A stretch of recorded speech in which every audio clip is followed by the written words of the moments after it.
Jai Shri Ram. So what is the person's current thoughts, feelings and actions towards you?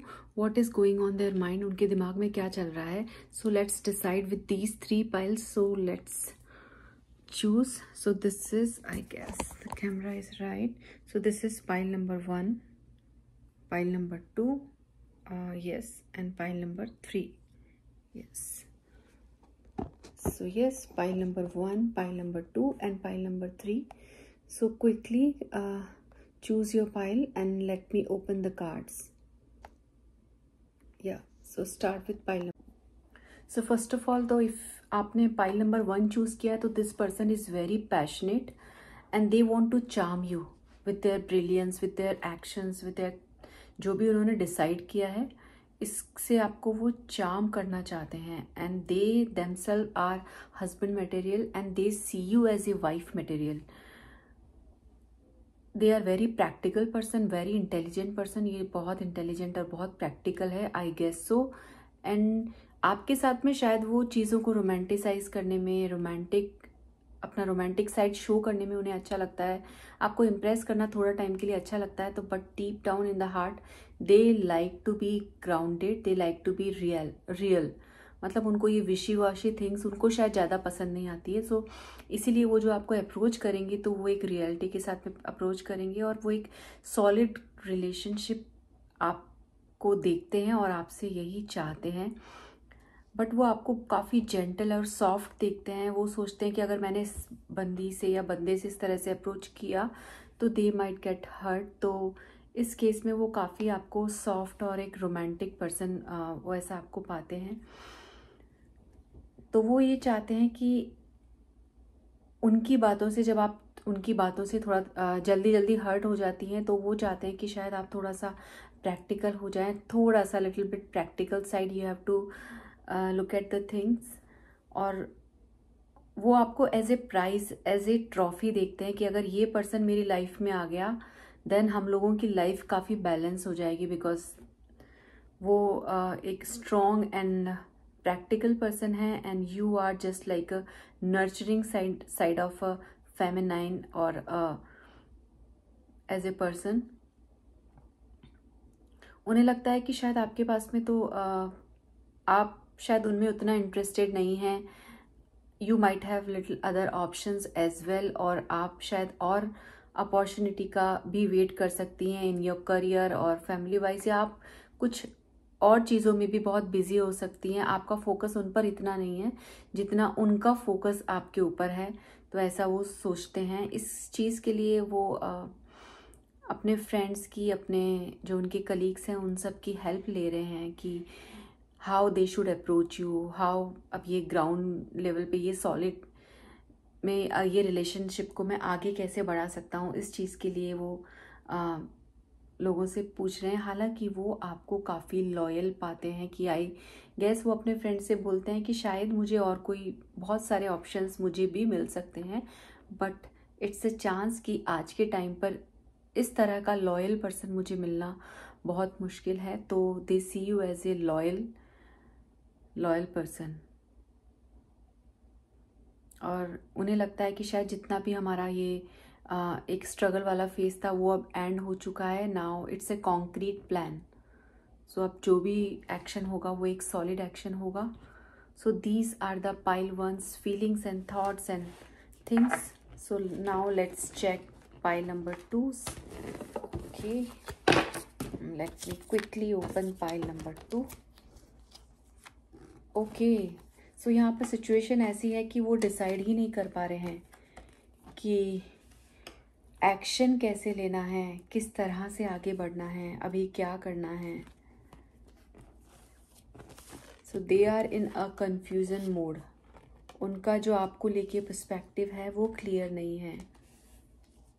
They thinking कि शायद मुझे कुछ और time लेना चाहिए. इस पर्सन को शायद वो ओवर एनालाइजिंग कर रहे हैं सिचुएशन को लेकर के, या तो आपको लेकर के वो ओवर एनालाइज कर रहे हैं. They might have another things to do or another emotional supports they have. So वो चाहते हैं कि या तो आप कुछ इस तरह से प्रूव करें कि हाँ I am the one, I am the only one, और या तो वो आपको इस तरह से प्रूव करना चाहते हैं कि you are the only one. So ये जो चीज़ हो रही है प्रपोज करने वाली, ये उनकी तरफ से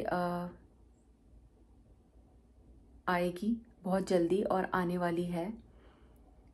once they decide it will surely come, but ये डिसीजन आने में थोड़ा टाइम लगने वाला है, बिकॉज ये कुछ अपनी खुद की लाइफ की, अपनी फैमिली के शायद ये बर्डन में इतने ज़्यादा फंसे हुए हैं, उलझे हुए हैं, या तो इन्होंने पास्ट में अपने लाइफ में शायद बहुत धोखे खाए हैं, इसलिए ये आपको उतना जल्दी से जज करके और उतना जल्दी से सब कुछ करने में बिलीव नहीं रख रहे हैं। दे थिंकिंग कि मुझे थोड़ा सा टाइम लेना चाहिए, और टाइम लेकर जब मैं डिसाइड करूँगा तो then I will strongly I can hold the person's hand. That's how they are seeing. And वो शायद बहुत काइंड ऑफ स्पिरिचुअल और मेडिटेटिव पर्सन हो सकते हैं, कि स्पिरिचुअलिटी में और थोड़ा सा मेडिटेशन में जा कर के finding their own answer kind of person they might be. वो चाहते हैं कि जितना एफर्ट वो डाल रहे हैं उनमें उसमें से शायद अगर 30-40% एफर्ट आप भी डालें तो अच्छा होगा। दे आर वेरी फ्रेंडली, ही और she is very friendly talkative person, और आप शायद काफ़ी रिजर्व हो सकते हो। आप नहीं होंगे कि आप झट से अपने इमोशंस को खोल करके रख दोगे कि हाँ अभी ऐसा है अभी वैसा है।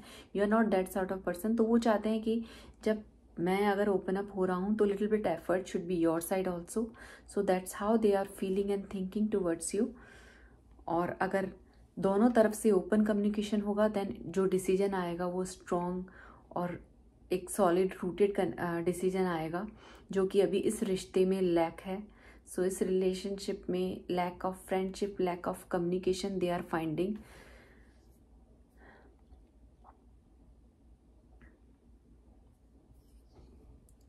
आपका जो ये एक सीरियसनेस है, जेन्यूननेस है, वो उनको काफ़ी अट्रैक्ट करती है कि you are not a person की जिसने किसी से भी कम्युनिकेशन कर लिया, किसी से भी बात कर ली, और you are someone very genuine. This is what they like about you.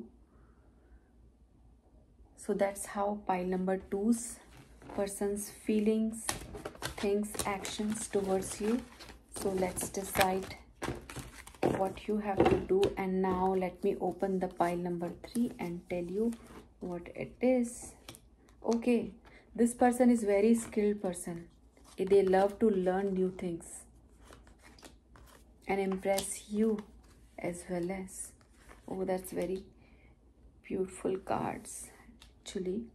And yes, वो बहुत जल्दी आपके पास में आने वाले हैं, ऐसा मुझे आ रहा है। The person is very emotional, this person is very emotional, और वो आपको इस तरह का बंदा या बंदी देखते हैं कि जो who can take care of their home and other responsibility of outside of home also. वो होते हैं ना कुछ लोग की फुल पैकेज, तो they see you as a full package, and they themselves are very emotional, very very polite kind of a person. So but ये emotional हैं, पोलाइट हैं, बट अगर ये एक्शन लेंगे तो वो बहुत ही फॉर्मली और बहुत जल्दी एक्शन लेने वाले हैं। तो अगर उन्होंने डिसाइड कर लिया तो इट मीन्स कि डिसीजन पक्का आने वाला है। और आप शायद ऐसे हो सकते हैं कि अगर हम लोगों के बीच में कुछ लड़ाई हो गई है, कुछ आर्ग्यूमेंट्स हो गए हैं, तो I will not talk with that person कि हाँ चलो जाने दो अभी, ठीक है। हाँ, अंदर ही अंदर आप फील करेंगे कि हाँ चलो इसने मुझे मैसेज नहीं किया, इसने मुझे ये नहीं किया, but this person is like वो उनको लगता है कि ये तो लॉन्ग लास्टिंग रिलेशनशिप है। थोड़ा मोड़ा ब्रेक आता है, नाराज़गी होती है, but there is always hope in this relationship, क्योंकि वो जानते हैं जितना इन्वेस्टेड वो इस रिलेशनशिप में हैं उतने ही आप भी हैं। तो आप उनको कहीं छोड़ के जाने वाले नहीं हैं, ऐसा वो आपके लिए सोचते हैं। And they themselves are a very committed person. वो काफ़ी ब्लंट हो सकते हैं, पोलाइट हैं but they are blunt when they speak. You can see कि how blunt this person is, because जो ट्रुथ होता है वो ब्लंट होता है, जो झूठ होता है वो काफ़ी स्वीट होता है। So that's the person is काफ़ी स्किल्ड हैं, और शायद इन्हीं चीज़ों की वजह से आप उनकी तरफ काफ़ी अट्रैक्ट हुई थी और हुए थे। वो उनका इतना स्टेमिना और वो इस रिलेशनशिप में और आपके साथ में वो ये देखते हैं कि अगर मेरी लाइफ में और इस रिलेशनशिप में चाहे जितने भी चैलेंजेस आए, अगर आपने उनका थोड़ा साथ दिया तो वो शायद इस सब को ओवरकम कर सकते हैं। सब तीनों पाइल के अंदर जो सबसे जल्दी एक्शन आने वाला है वो थर्ड पाइल में आने वाला है। वो आपके साथ में शायद कहीं पर भी, जैसे होता है ना, हम एक छोटा मोटा प्लान करते हैं कि हाँ चलो यार will go next to Lonavala, Khandala और anywhere place, but this person might thinking कि यार चलो किसी स्पिरिचुअल जर्नी पर एक छोटी सी जर्नी इनके साथ में कर लें, लाइक नीम करौली बाबा ही चलें, but we should go to that person because 9 number आ रहा है। 9 number is very attach to spirituality. So that's how the feelings and actions and things for pile number 3.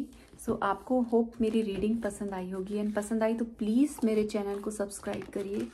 Thank you very much.